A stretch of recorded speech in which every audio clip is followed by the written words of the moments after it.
ఆధ్యాత్మికతతో పాటు భారతీయ శిల్పకళా ప్రతిభకు నిలువెత్తు నిదర్శనంగా ఈ దేవాలయాన్ని వర్ణిస్తుంటారు.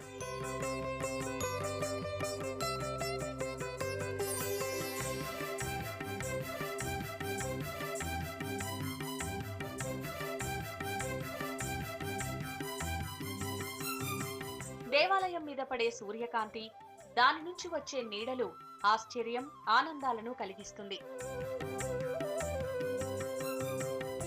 పరమేశ్వరుని అపర భక్తులైన విజయనగర రాజులు 7వ శతాబ్దంలో దీన్ని నిర్మించారు.